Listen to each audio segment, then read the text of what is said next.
नारी स्वरूपा के इस खास कार्यक्रम में हम एक ऐसी शक्ति से बातचीत करने वाले हैं जिन्होंने अपना डंका जो है वो कोर्ट रूप में दलीलें पेश करना हो या फिर सदन में अपने क्षेत्र के मुद्दे को लेकर के लड़ना हो। वहीं अगर हम बात करेंगे तो हाथों में घोड़े की लगाम हो या फिर कार की स्टीयरिंग हो, इन सभी जगहों पर अपनी एक अलग छाप छोड़ने वाली अंबा प्रसाद इस वक्त हमारे साथ है। और अंबा प्रसाद के उस रूप के बारे में लगभग सभी लोग जानते हैं, क्योंकि जनप्रतिनिधि रह चुकी हैं तो लोगों के बीच में उनकी हर एक कहानी जरूर मौजूद है। लेकिन इस खास कार्यक्रम में हम लोग बातचीत करेंगे कि आखिर उनकी वो अनकही कहानियां क्या है जो बचपन से जुड़ी हुई है। सबसे पहले अंबा प्रसाद जी का हम लोग इस हमारे खास कार्यक्रम में स्वागत करते हैं और इनसे सीधे बातचीत करेंगे और जानेंगे कि इनकी वो बचपन की अनकही कहानियां, वो संघर्ष जिसके बारे में लोग आज भी नहीं जानते हैं। मैम, आपके ज़िंदगी के कई पहलू के बारे में लोगों को जानकारी है, लेकिन कुछ ऐसे भी पन्ने हैं शायद जो अभी तक अनकहे हैं। ज़रूर हम चाहेंगे कि उन अनकही बातों को इस हमारे खास कार्यक्रम में आप ज़रूर बताएं। सबसे पहले आपका स्वागत करते हैं पूजा जी। आप खुद एक महिला हैं और एक महिला से आप महिला की बात जानने का कोशिश कर रहे हैं। आप जानते हैं कि हम किस तरह के समाज में संघर्ष करते हैं, वहाँ पे आपको भी संघर्ष करना रहता है, संघर्ष करना पड़ता है। आप भी कई चीज़ों को देखती हैं, समझती हैं, तो निश्चित रूप से संघर्ष तो रहता ही है। और हमको लगता है कि बचपन से ही मेरा संघर्ष वाला मतलब जीवन रहा है और उसके बाद भी संघर्ष पे संघर्ष जुड़ता गया और फिर अभी भी संघर्ष कोई कम नहीं है, तो संघर्ष ही है और संघर्ष रहा है। हमने हमेशा संघर्ष देखा है। तो कहानी पे कितना जाइएगा, कई कहानियाँ हैं, कई किस्से हैं। अब हमारा तो यही इच्छा रहता है कि हमारे समाज में जो ये सोच है, लोग भाषण में बोलते हैं कि महिलाओं को सम्मान देना चाहिए और समानता की बात करते हैं, बराबरी का, भागीदारी का बात करते हैं, लेकिन ये सिर्फ विचारों में है। ये उस दिन का हम लोग इंतज़ार कर रहे हैं कि कब ये विचार धरातल पे हम लोग उतरते हुए देखेंगे। अगर आप विधानसभा में देखें तो विधानसभा में देखें हम लोग 25% भी नहीं है। और हम लोग मतलब देखते हैं कि कहीं भी छोटी बातें नहीं, बहुत बड़ी बड़ी बातें कही जाती है महिलाओं के लिए, सम्मान की बातें कही जाती है। लेकिन आज भी महिलाओं को बहुत संघर्ष करना पड़ता है, अपने आप को साबित करना पड़ता है। वही अगर आप पुरुषों से कंपेयर करें तो उनको बहुत ज़्यादा साबित नहीं करना पड़ता है। उनको अगर कोई जिम्मेदारी मिल जाती है, कोई पद मिल जाता है, तो उस पद को ही एक रिस्पेक्ट के तौर पे उनको मिल जाता है। लेकिन महिलाओं को जब कोई पद से नवाजा जाता है या कोई मतलब कोई जिम्मेदारी से नवाजा जाता है, तो उसको पहले अपने आप को साबित करना पड़ता है, तब वो उस रिस्पेक्ट को हासिल कर पाती है। तो यही सारा चीज़ है जो महिलाएं हर जगह, और मेरे को लगता है सिर्फ मेरी कहानी नहीं है, हर महिलाओं की कहानी है। बड़े सबका अलग अलग क्षेत्र, कार्य क्षेत्र हो सकता है, लेकिन अब संघर्ष हमको लगता है लगभग सबका एक ही होता है, थोड़ा ज़्यादा कम होता है।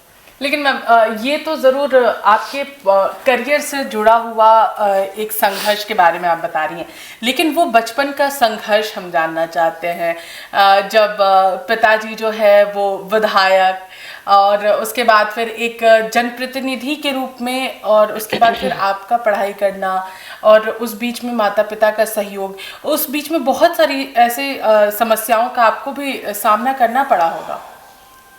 देखिए, जैसे हमने बोला कि हर महिलाओं को जिस फेज से गुजरना पड़ता है, तो हम कोई अलग महिला नहीं है और हम भी मिडिल क्लास फैमिली से आते हैं। हमारे घर में भी लोग डरते थे कि स्कूल गई है तो साथ में कोई स्कूल छोड़ने के लिए जाते थे। फिर मतलब हम लोग बहुत घर से बगल में ही कोई स्कूल में जाते थे, बहुत ज़्यादा फ्री माइंड नहीं हो पाते थे, मतलब घर के लोग या फिर जो हमारे से जुड़े हुए जो हमारे रिलेटिव है, ये है, हम कौन सा हॉबी को परस्यू करें, ये भी बहुत ज़्यादा इन्फ्लुएंस हुआ उस समय होता था, क्योंकि काफ़ी सोसाइटी बहुत कंजर्वेटिव रही है। ये सिर्फ हमारी बात नहीं है, ये सबकी बात है।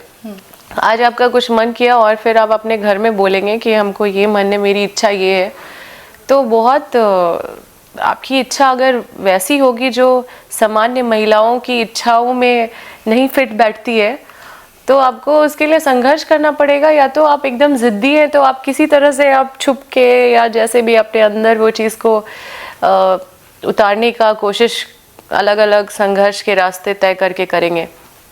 लेकिन मतलब वो भी आपका इन्फ्लुएंस होता है कि लड़की है तो सिलाई बुनाई कढ़ाई करना चाहिए, तो ये सारा चीज़ भी गांव में देखें तो एक सोच जो है वो सोच अभी भी नहीं बदला है।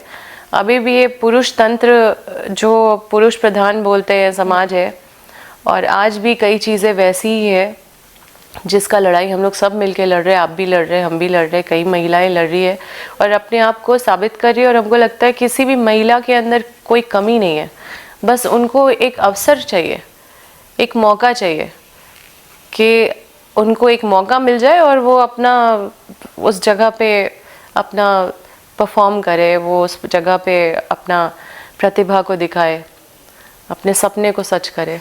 लॉयर की डिग्री जो है वो हासिल की है और उसके लिए आप खुद बाहर जाकर के पढ़ाई किए थे, और उस बीच में आपको काफ़ी ज़्यादा संघर्ष करना पड़ा था, चाहे वो पिताजी का जेल जाना हो, फिर माँ का यहाँ पर विधायक बनना हो, बहुत सारे ऐसे संघर्ष उस बीच में आपको झेलने पड़े थे। उसके बारे में ज़रूर हमें दर्शकों को बताइए।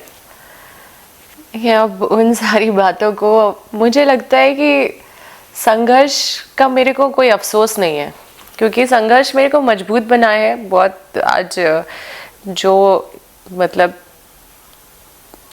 जितने सारे संघर्ष जो भी मेरे जीवन में आए हैं, सब कुछ मिलके मेरे को जोड़ के आज अम्बा प्रसाद बनाए हैं। तो आज हम वो संघर्ष की तरफ देखते हैं तो हमें प्राउड फील होता है कि हम ऐसे संघर्ष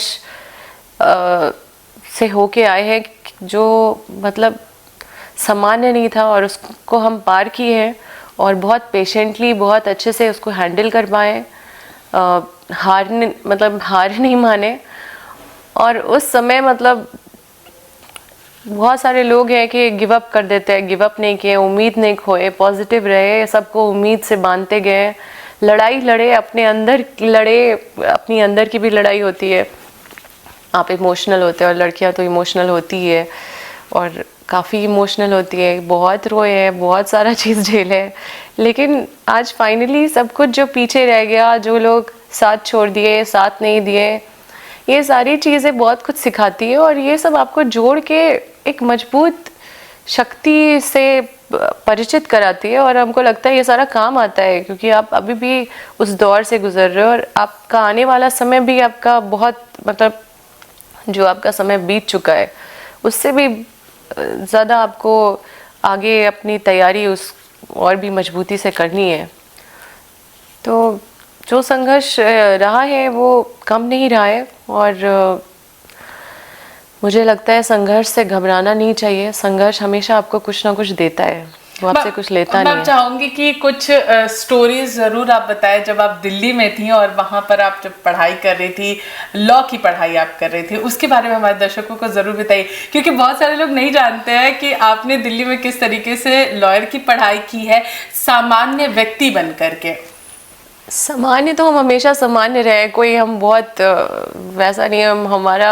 तो आप जानते हैं कि मेरे पिताजी का राजनीति कैसा रहा है, वो हमेशा लोगों के लिए लड़ते रहे हैं, हमेशा पंगे लेते रहे हैं लोगों के लिए, हर किसी से वो मतलब चाहे वो अधिकारी हो चाहे वो कंपनी हो, हर किसी से उनका हमेशा लड़ाई ही चलता रहा है। तो उनका संघर्ष बहुत रहा है और उस संघर्ष में हम सब कहीं ना कहीं इफ़ेक्ट हुए हैं। तो हमारा तो सामान्य भी नहीं बोलिए तो हम लोग का तो लाइफ वही पॉलिटिशियन का लाइफ, हम बाकी तो हम नहीं जानते, लेकिन अपने घर में तो हम लोग बहुत संघर्ष किए हैं। सामान्य जीवन भी नहीं लेकिन बहुत मतलब लिमिटेड स्कोप रहा है हम लोग के पास। बहुत सारे लोग खुल के बहुत कुछ करते थे, लेकिन हम लोग जानते थे कि हमारा लिमिट है। और दिल्ली में जब हम पढ़ते थे तो हम कभी कहीं जाते नहीं थे, कोई दोस्त नहीं बनाते थे, क्योंकि मेरे को पता था कि मेरे को ये एग्ज़ाम क्लियर करना है। और हम बहुत सिंसियर थे, हम ताजमहल भी देखने नहीं गए थे। तो मतलब दिल्ली में रह के हमको कभी लगा नहीं कि हम दिल्ली में हैं। आप समझ सकते हैं कि हम कैसे अपने आप को एक जगह पे कैद करके रखे रहते थे, सिर्फ लाइब्रेरी में रहते थे, 24 घंटा पढ़ाई करते रहते थे। मेरा जो जहाँ पे हम स्टे करते थे वो पास में ही रहता था, और थोड़ा डिस्ट्रैक्शन फील होता था कि यहाँ पे थोड़ा मतलब उस तरह का माहौल बनता जा रहा है, तो तुरंत लाइब्रेरी चेंज कर देते थे। दोस्ती करने का बहुत कोशिश करते थे कुछ लोग, लेकिन कोई भी ग्रुप में या किसी से हम अवॉइड करते थे, क्योंकि मेरे को पता था कि मेरा बहुत सीरियस मिशन के साथ हम यहाँ पे हैं। तो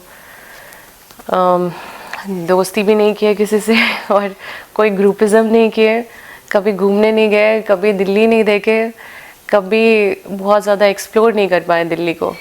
तो अभी लगता है कि जब यही सब होना था तो थोड़ा घूम भी लेते तो कोई दिक्कत नहीं था, लेकिन ठीक है, वो भी एक दौर था, पता नहीं था कि ये सब हो जाएगा, लेकिन वो भी मेरा एक बहुत अच्छा जर्नी था। कहीं ना कहीं ये कहा जा सकता है क्या कि आपकी लॉ की पढ़ाई कहीं ना कहीं जिस तरीके से जो घर की वो तो स्थिति यूपीएससी देखा की पढ़ाई थी। लॉ तो हमने तो विनोबा भावे यूनिवर्सिटी से किया है, तो जो पढ़ाई कोई बहुत बड़ा स्ट्रगल नहीं होता है उसमें, बस आपके पैशन। देखिए, आप कुछ भी, आपको राजनीति भी करना है, पढ़ाई भी करना है, या कुछ भी करना है, कुछ भी करना है, कोई भी सपना है, और अगर आपका पैशन है उसमें, तो उसमें कोई संघर्ष नहीं होता। संघर्ष उसको कहते हैं जब चीज़ें आपको रोक रही है आपको आगे बढ़ने से, जब आपके सामने एक अंधकार सा आ जा रहा है और आपको रोक रहा है। जैसे हम पढ़ाई कर रहे थे तो बीच में ये सारा डिस्टर्बेंस, इसको संघर्ष कहते हैं।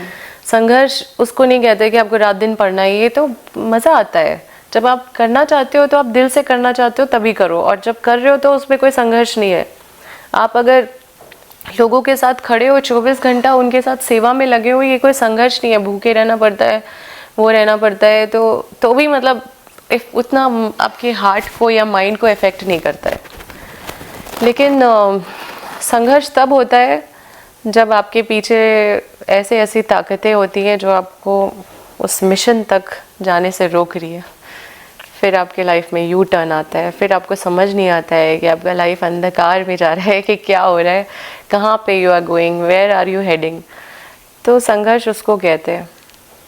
हमारा यही संघर्ष रहा है कि बहुत जेल, कोर्ट कचहरी, ये वो, और राज्य बदर देखा हमने, बड़ी बड़ी एजेंसियां हमें टॉर्चर करी है। तो ये सब चीज़ एक हर्डल होता है, आपको काम करने नहीं देता, आपको चीज़ें करने से रोकती है जो चीज़ें।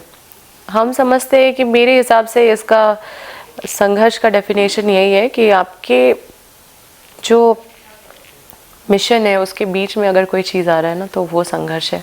जैसे आप महिला हैं, हम महिला हैं, तो महिला होने पे आपके सपनों तक पहुंचने में जो बाधा आता है वो संघर्ष है जो एक महिला को करना पड़ता है। सबसे बड़ा जो चैलेंज रहा कि अपने क्षेत्र से पिताजी जेल में, माँ जो है वो भी जेल में, और उसके बाद आपको एक राजनीतिक महिला के रूप में उभर करके सामने आना, वो कहीं ना कहीं काफ़ी संघर्षपूर्ण था, क्योंकि एज अ महिला आपको बहुत सारी हर्डल्स को पार करना पड़ा होगा उस दौरान, और बहुत सारे लोग होंगे जो आपको उस वक्त रोक रहे होंगे कि राजनीति में ना जाए, क्योंकि बहुत सारे लोगों की अलग अलग सोच है राजनीति को लेकर। देखिए, जेल में तो खैर अलग ही कहानी है। पापा को दुमका जेल भेज दिया गया, मम्मी को रामगढ़ जेल, भाई को हज़ारीबाग जेल। तो जेल का भी सफ़र अलग ही रहा है, और कभी ये जेल, कभी वो जेल, कभी ये जेल। किसी अगर दोस्त से भी बात करोगे आप तो वो भी पागल हो जाएगा कि अरे ये क्या, मतलब दिन भर जेल जेल करते रहती है, दिन भर थाना वाना करते रहती है। वो भी पागल होके आपसे बात करना बंद कर देगा कि इसके लाइफ में बस जेल है, इसके लाइफ में यही है। तो हमने वो दौर देखा है जब अपने लोग भी, मतलब एक होता है ना कि उस तरह से आपके साथ नहीं खड़े होते हैं, सब डर जाते हैं, दूर हो जाते हैं। और वैसे जगह पे आप ऐसी लड़की जो कभी घर से बगल का दुकान भी मतलब हम लोग के ये में मतलब महिलाएं नहीं निकलती थी उसमें, मेरा भी वही, हम भी ऐसे ही बड़े हुए देख के कि कोई भी हमारे घर में महिलाएं मतलब बगल में भी दुकान जाना है तो कोई पुरुष ही जाते थे। तो वैसे में बहुत सेंसिटिव महिला के तौर पे आप सोचिए कि हमें मौका मिला कि दिल्ली जाओ, ठीक है तुम्हारा इतना पढ़ने का मन है, तो पढ़ाई कर रहे थे।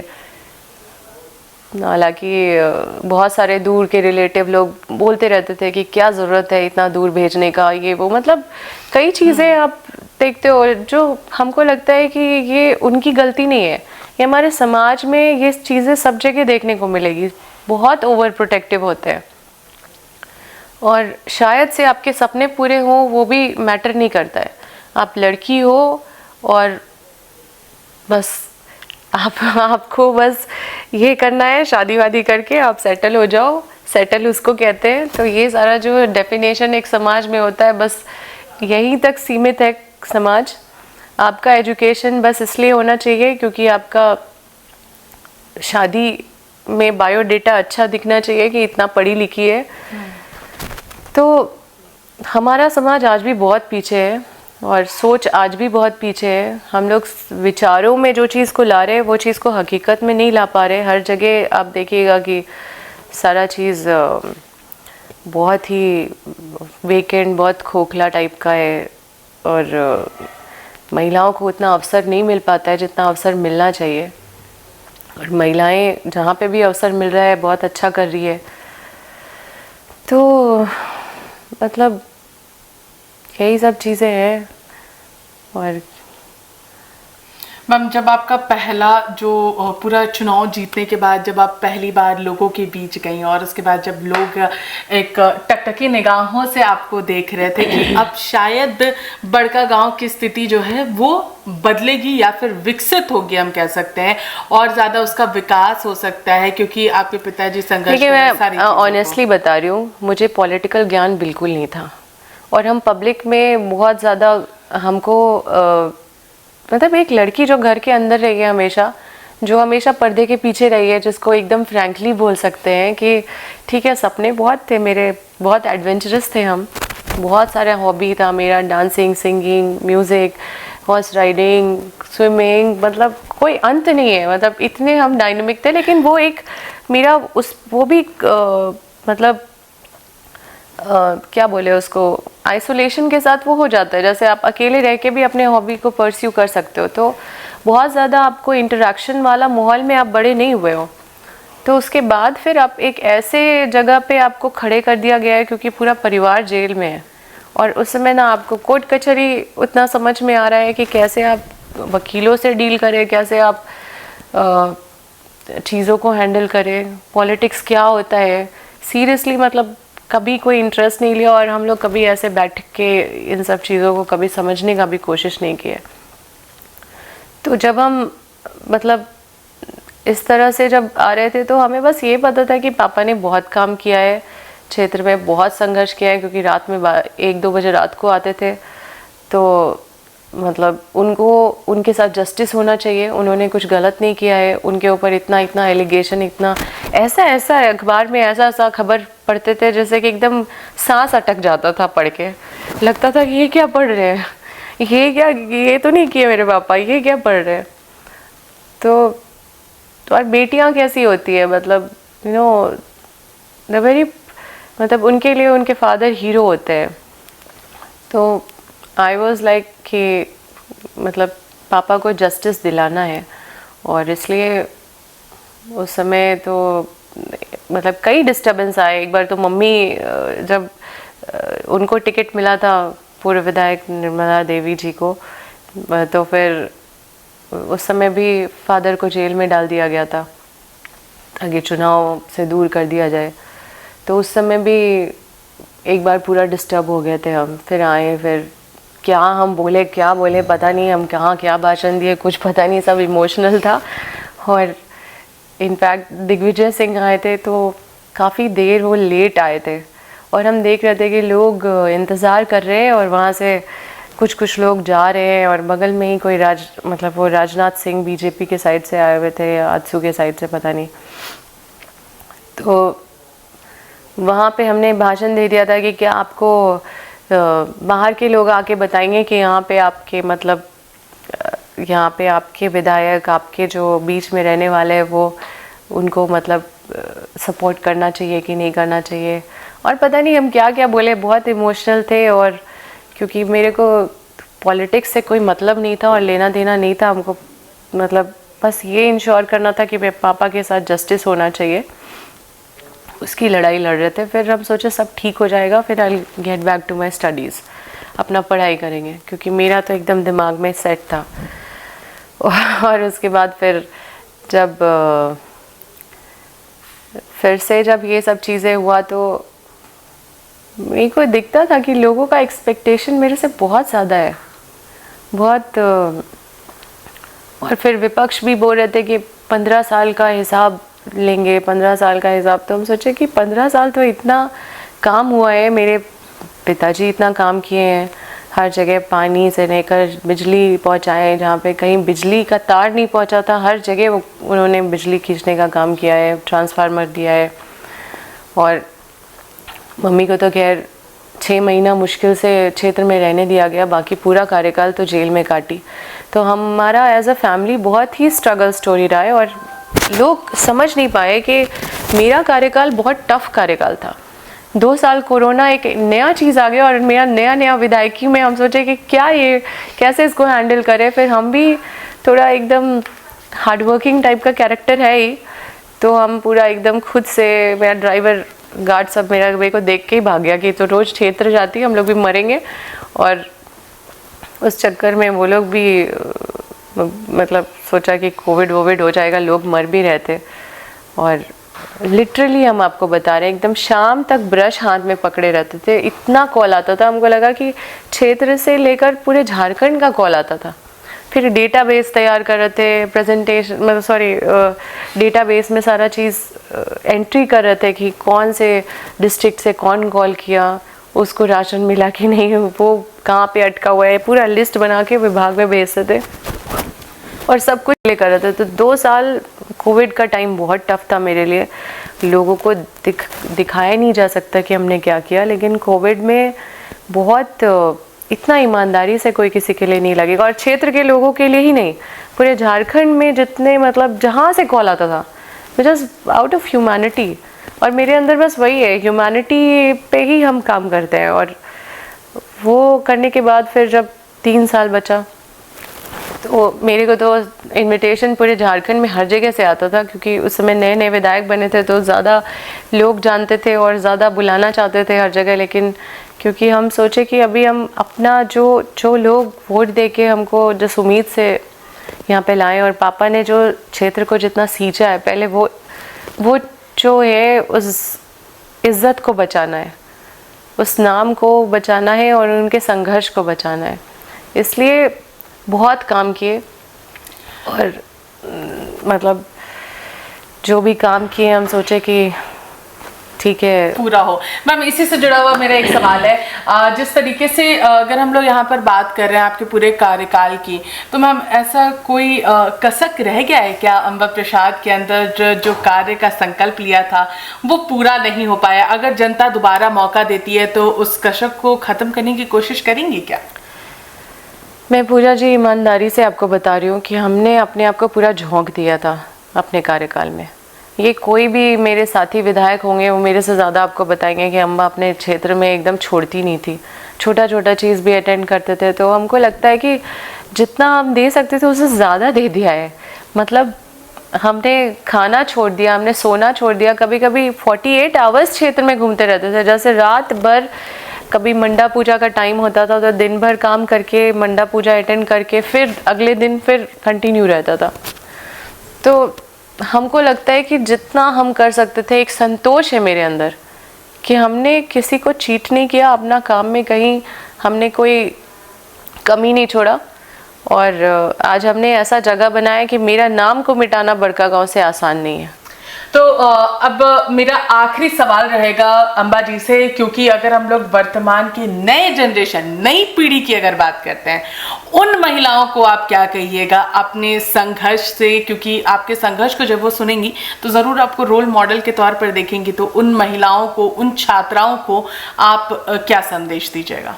एम्पावरमेंट का मतलब, सशक्तिकरण का मतलब सिर्फ ये नहीं होता कि आप मॉडर्नाइजेशन में चले जाएं, आधुनिक चीज़ में चले जाएं, आप एकदम मॉडर्न दिखे या मॉडर्न कुछ वैसा करें।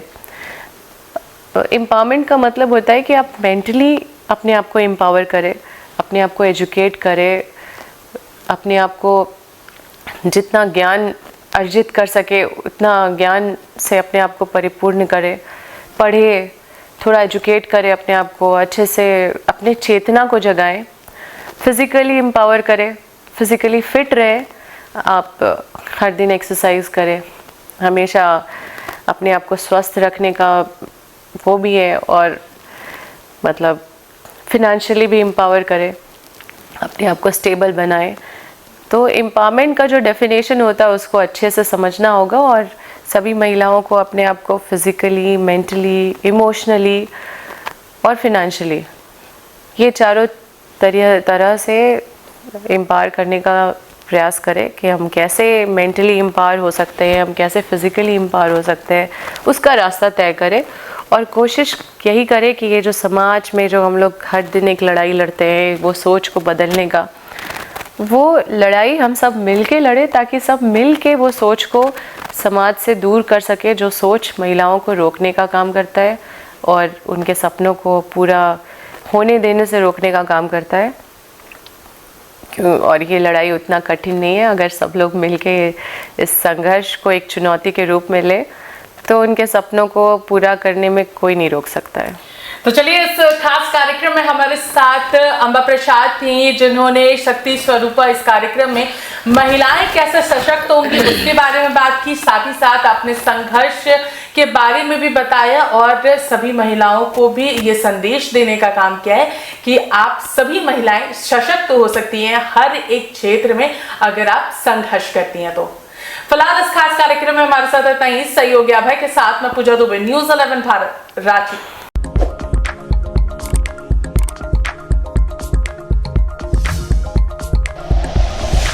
Like and share videos, subscribe करें हमारा चैनल और प्रेस करें बेल आइकॉन। न्यूज़ 11 भारत, सच है तो दिखेगा।